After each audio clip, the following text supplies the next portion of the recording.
귓속말로 했겠죠. 야, 지금처럼 잘하고 있어. 결정적인 얘기는 하나도 하지 마. 지금처럼 아주만 하면 돼. 라고.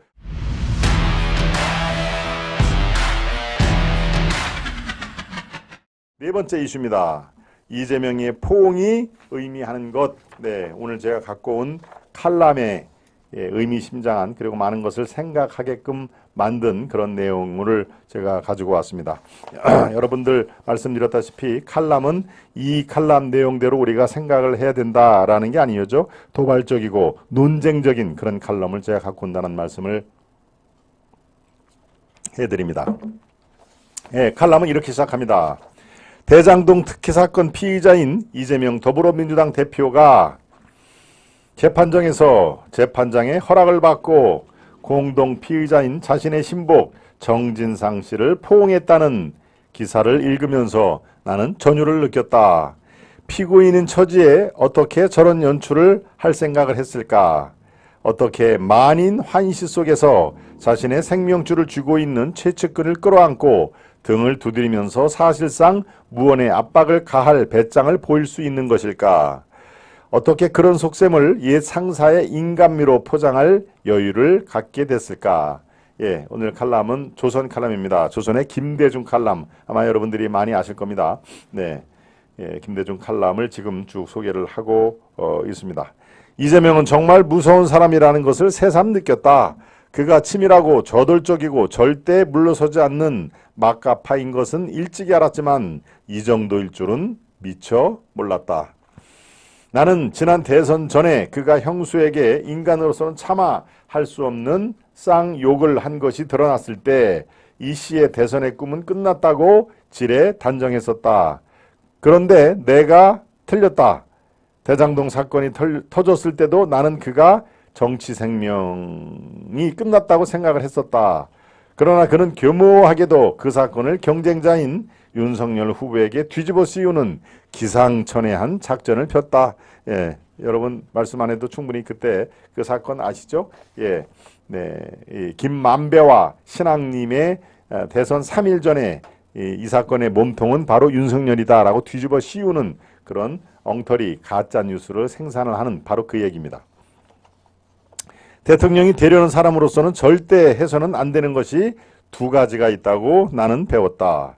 그중 하나가 거짓말이고 다른 하나는 부정한 돈을 먹지 말아야 한다는 것이다. 이 대표는 의욕만으로도 그 두 가지를 다 범했다. 다른 사람 같으면 아니 불과 10년, 20년 전만 해도 이런 사람은 일찌감치 퇴출을 당했다. 하지만 이 대표는 즉 이재명은 대통령은 못됐지만 국회의원, 당대표의 이제는 막강한 공천권까지 거머쥐게 됐다. 영장 기각 이후 이재명은 오히려 승기를 잡은 듯 행동하고 있다. 정치가 미쳤거나 그가 미쳤거나 둘 중에 하나다. 정치가 미쳤거나 그가 미쳤거나 여러분은 어떻게 판단을 하고 계십니까? 누가 미친 것이라고 판단을 하시는지요? 계속 이어가겠습니다. 나는 지금도 이재명의 정치 생명줄이 어디에서 기원하고 어디까지 갈 것인지 가늠할 수가 없다. 정치인이 뻔뻔함은 금기 중에 금기였다. 그런데 지금 이재명의 시대, 더불어민주당의 시대에서 뻔뻔함은 미덕이고 기본이다. 윤미향과 김남국, 조국 등 그 미덕의 소유자는 갈수록 늘어나고 있고 이 대표는 그 대열의 선두에 달리고 있는 형국이다. 이 대표는 사람을 관리하는 데도 대단한 능력을 보이고 있다. 한동훈 검찰이 그를 1년 반 샅샅이 뒤지다시피 했는데도 아직 결정적인 물증을 찾거나 증언을 이끌어내지는 못했다. 이것은 한마디로 검찰이 무엇을 잘못 짚었거나 이 대표 수하들의 입이 무겁다는 것을 의미한다. 한 명이 대북 송금 분야에서 입을 여는가 했더니 이건 누구 얘기합니까? 국회의원 평화부지사를 얘기를 하는 것이죠. 이재명이 경기도 도지사 할 때 평화부지사를 얘기를 하는 것입니다. 이름이 어떻게 되죠? 평화부지사?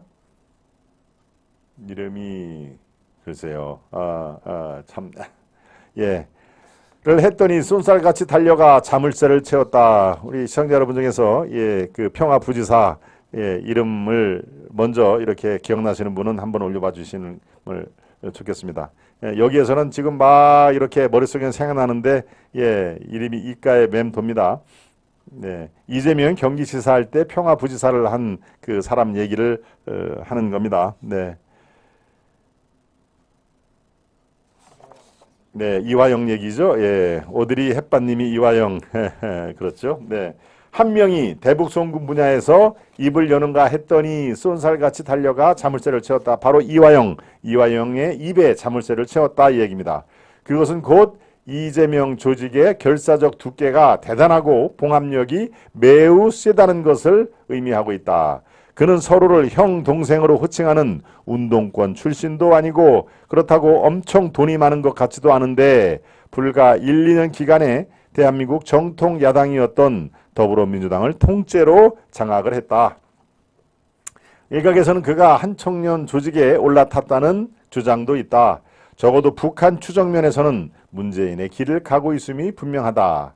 이런 것을 종합하면 이재명은 586이나 전교도 1세대의 후속이 조달되지 않고 있는 현재 정치 여건에서 한국의 좌파, 친북, 친중, 종북의 세력들을 하나로 묶어내는 역할을 해내고 있는 것으로 보인다.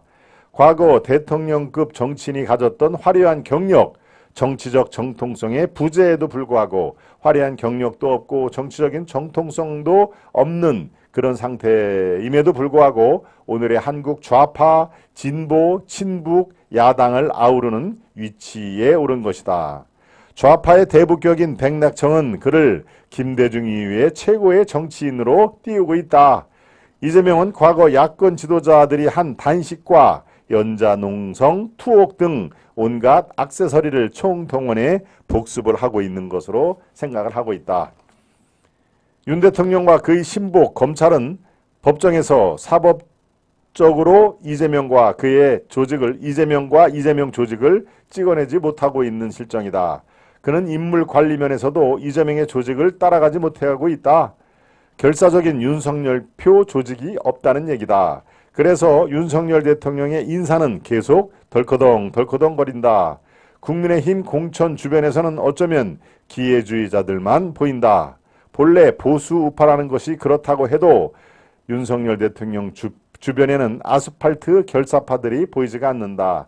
아스팔트 결사파들 아시죠? 네, 아주 공고한 그런 결속력을 갖고 윤 대통령을 성공적으로 이끄는 그런 세력들이 잘 보이지가 않는다 이런 얘기입니다. 이제 칼럼은 막바지에 이르렀습니다. 이제 윤 대통령과 그의 여당이 기댈 곳은 오직 국민의 선택뿐이다. 이재명의 운명이 총선 전에 법정에서 판가름 날이라 기대하는 것은 이미 빗나간 것처럼 보인다. 이재명과의 한판 승부는 이제 총선 투표장에서 결단이 내려지고 우리는 그것을 확인할 수밖에 없다. 여기에서 지면 윤석열 정권은 더 이상 존재 가치가 없게 된다. 마지막 부분만 한 번 더 강조를 하겠습니다. 이제 윤 대통령과 그의 여당이 기댈 곳은 오직 국민의 선택뿐이다. 이재명의 운명이 총선 전에 법정에서 판가름 날이라 기대하는 것은 빗나간 것 같다. 이재명과의 한판 승부는 이제 총선 투표장으로 고스란히 옮겨질 수밖에 없다. 여기서 지면 윤석열 정권은 더 이상 존재 가치가 없다. 이렇게 칼럼은 마무리가 되는데요. 네, 정말 이번 총선의 중요성을 다시 한번 강조를 합니다. 이재명의 포옹이 의미하는 것, 이 선전선동과 어떤 지도자로서의 또 포옹 뭐 이런 것들이 또 자기 세력들의 결속, 나는 이렇게 정진상 개인에게는 귓속말로 했겠죠. 야 지금처럼 잘하고 있어. 결정적인 얘기는 하나도 하지 마. 지금처럼 아주만 하면 돼. 라고 포옹에 갖는 의미를 저는 그렇게 봅니다.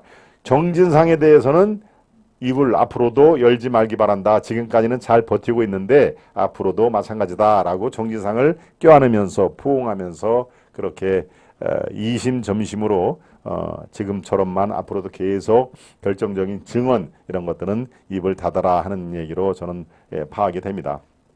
그런 의미에서 이재명이 총선 전까지 사법 처리될 가능성은 이 김대중 고문은 없다고 본다.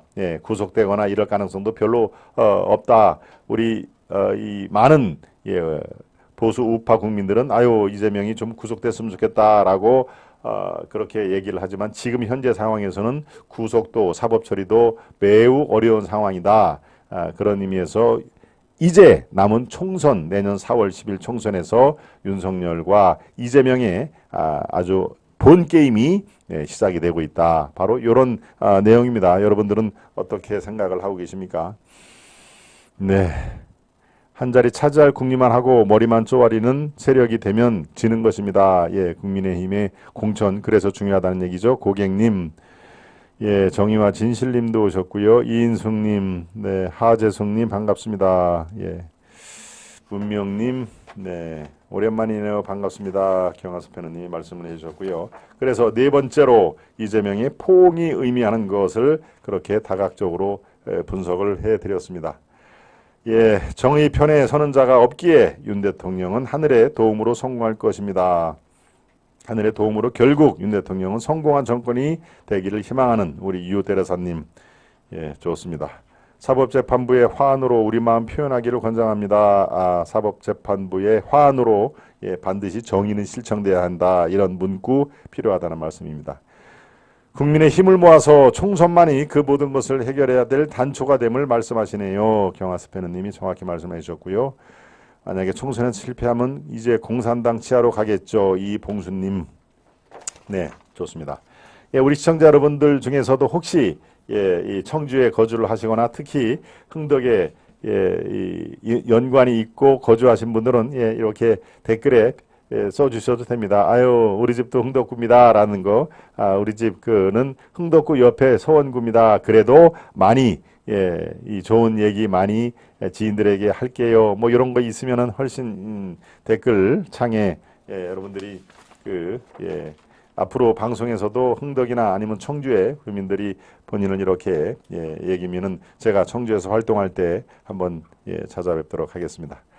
청주시 흥덕구에 출마한 김동원 동원 참정치인이 더 나은 대한민국 사회를 만드는 데 힘찬 발걸음을 하도록 구독자분들의 많은 응원 바랍니다. 우리 경하수 패너님이 아주 깔끔하게 말씀을 잘 해 주셨습니다.